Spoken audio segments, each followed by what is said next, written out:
Hey mi gente, it's Yovanneb. This video is going to be very special yet sensitive for me to share with you guys. Before I actually get into it, I do want to let you guys know that this has been a story of mine that I've always wanted to share with the world. However, obviously I never thought I'd find the perfect timing, and I actually found out that it was National Coming Out Day on October 11th. So I decided to do the video and share my story with you guys. But yeah, look, my new glasses are cute or whatever, but if you guys want to know more, keep on watching.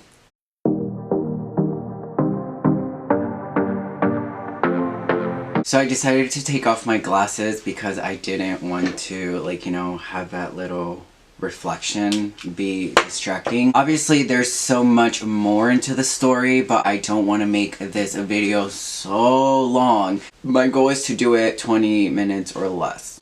So I've always known that I was different. I don't like labels, but sometimes I feel like I have to be specific because people just don't understand that we're all freaking human and it does not matter. Labels shouldn't define who we are. I believe I was in 4th grade, maybe 3rd grade around this time. I think it was 4th or 5th grade, somewhere there. But anyway, I remember my family and I took a trip to Georgia to go visit my mom's side of the family. Anyway, so I remember that all of the boys got together and we were watching a movie. I don't really recall what it was. And I remember that there was this guy that popped up. And I thought he was cute. So I'm like, oh look, he's cute. And obviously I said it out loud, not thinking nothing of it. And literally all my cousins and even my brother, they all looked at me like, what? And then I just looked at them like, what? Not thinking nothing of it. I'm just well, I just gave him a compliment. And then one of my cousins asked if I was gay, and I'm like, what the fuck is gay? That was the first time that I ever heard that term. They were like, oh, that's when you like another boy. That's when you like your own gender. Well, they didn't specifically said it gender. They just said another boy. And I was like, oh, no, I don't. Why would you say that? And obviously because I gave the actor a compliment, they took it as that. So ever since then, I had insecurities. So that's when I started searching up the word gay, and that's when I was reading and seeing gay is when you like the same sex. It's pretty much been in my mind since then. So fast forwarding to middle school, this is the time where I began getting bullied. I know a lot of you guys don't know, but I remember that there would be guys that would call me a fruity boy, or they would ask me if I were gay. And honestly, I didn't understand everything about it, or I wasn't really knowledgeable of how to express myself, or if that was who I was. So I remember ever since middle school, that's when as I said before, my insecurity started from my cousins asking me if I were gay. And obviously in middle school, being bullied and called all those names made me even more insecure. That's when I had to watch how I walked, how I talked, who I hanged out with, and stuff like that. Keep in mind, obviously, I'm pretty sure you guys know by now, I have a twin brother, so I was trying to be him. In my eyes, he seemed popular. All the girls wanted to talk to him. And he had such good friends, and me being different kinda made me isolate from, having those close friends. I did have a few friends, and only 2 guy friends. One of the guy friends, he was actually part of a youth group, and I remember he asked me to join him, and I was like, why not? Let me give it a try. Let me see what this youth group is all about. So I went, I started going. It was every Thursday, I believe. Honestly, it was so beautiful. It was a good experience. And I remember the last time that I went to youth group, 7th or 8th grade, I was already pretty much finishing middle school. I don't know if you call him pastor or priest. Like, I'm sorry if I'm mispronouncing this, if I'm not correctly naming this. But anyway, the pastor, I'm just gonna go based on that. He pulled me to the side and he said that he wanted to talk to me. And I remember he told me that he said that he talked to God and that God told him to tell me that to stop wearing a mask. Guys, when I heard that, like, it just, I don't know, like, it affected me so much because obviously, as I said before, that, you know, I had to watch how I walked, how I talked, who I hanged out with, the way I was. Like, I felt like I had to be this person to feel accepted. When the pastor told me that, I felt some type of way, like a good type of way.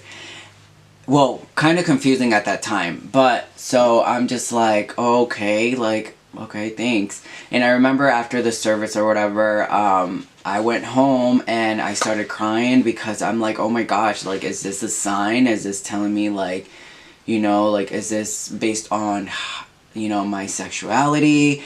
And honestly, I remember ever since then I started doing like research. I looked up coming out stories and, like, you know, just gaining more knowledge about the whole gay community. So high school has started and I'm officially a freshman. That winter I went to Mexico. Being in Mexico, staying away from everybody here in the United States gave me time to think about who I was. Like, everything that I've learned about the gay community and, like, you know, my experiences, I was finally able to stare at myself in the mirror, and that's when I'm like, you know what, Yovanneb? This is who you are. Either you accept it now or never. From there, when I came back to the United States, I had already accepted myself, and now I wanted to tell my parents. When it came to my parents, it was very hard because I wanted to tell my mom, and obviously I felt so alone. I felt trapped.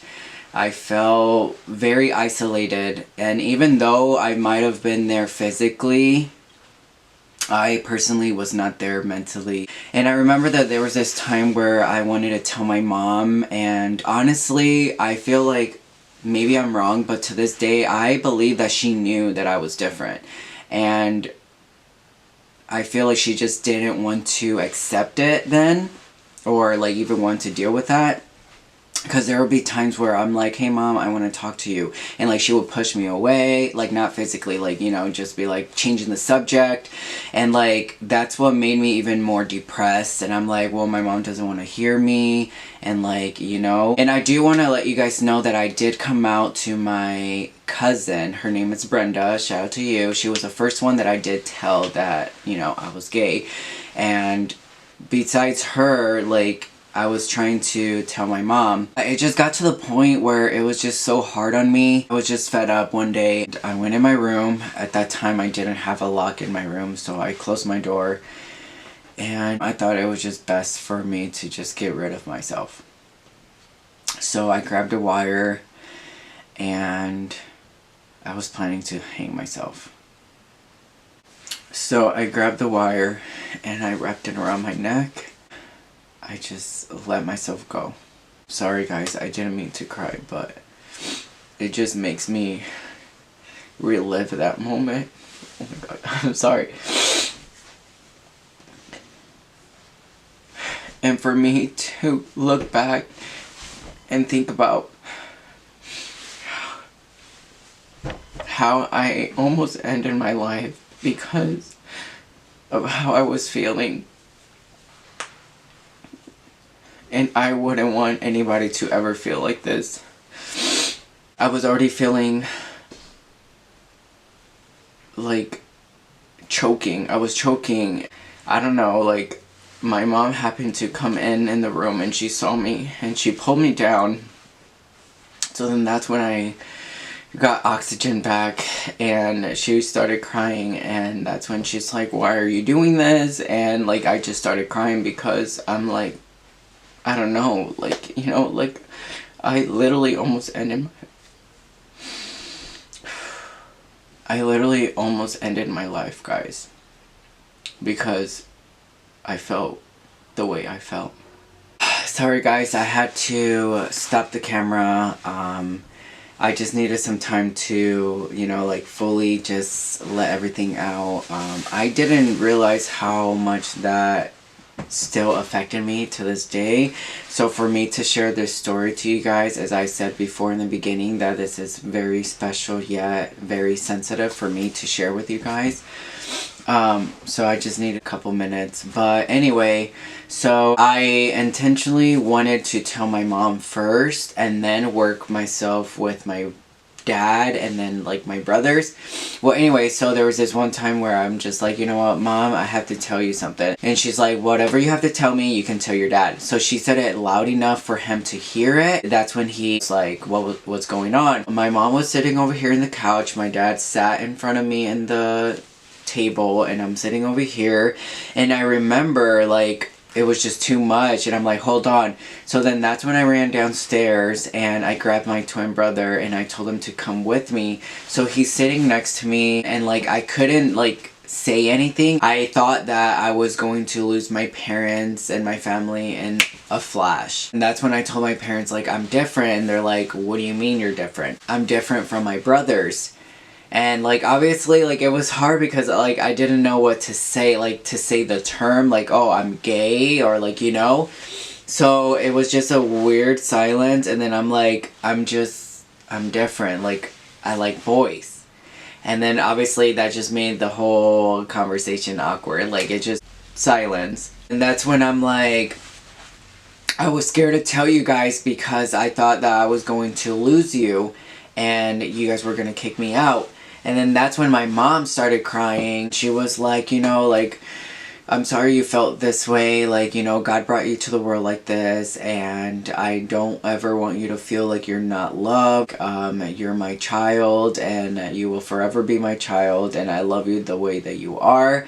And I gave her a hug, and I started crying. And honestly, I was already mentally prepared for my dad's stereotype.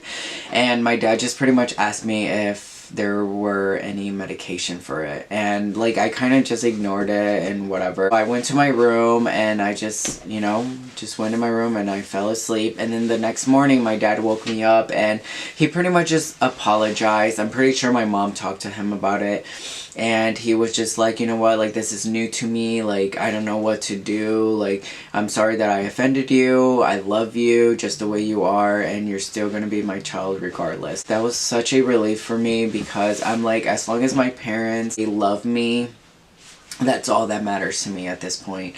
And then that's when I came out to my brothers, and thank God that they're so supportive and they love me and they don't see me any different. And I just want to say thank you, brothers, for loving me and always supporting me.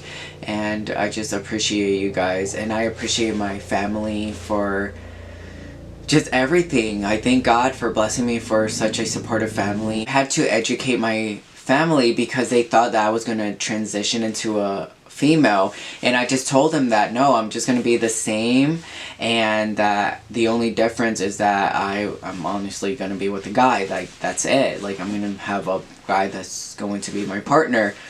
But yeah, like that's pretty much like my whole story. I mean, there's so much more, but honestly, like I don't want to make this video more than it should be. This is a side that you guys are going to see that I never really shared until now, and I'm happy that I'm sharing this with you guys because I want you guys to be part of my journey and to understand me more. I'm offering you guys, if you guys ever need someone to talk to, I'm here to listen. I'm here to be there for you guys. Like I wouldn't want anybody to ever feel alone because it's so sad. And You know, if you ever feel some type of way, just talk to somebody. And like as I said before, I'm here to listen. If you guys ever need someone to talk to, I'm here. My DMs are open for you guys. If you guys have any concerns, questions, just comment down below or personally DM me. Thank you guys for watching, and please don't forget to like, comment, share to your family, your friends, your neighbors, your dog. Okay, maybe not your dog. Thank you guys so much, and I appreciate every one of you. Mwah!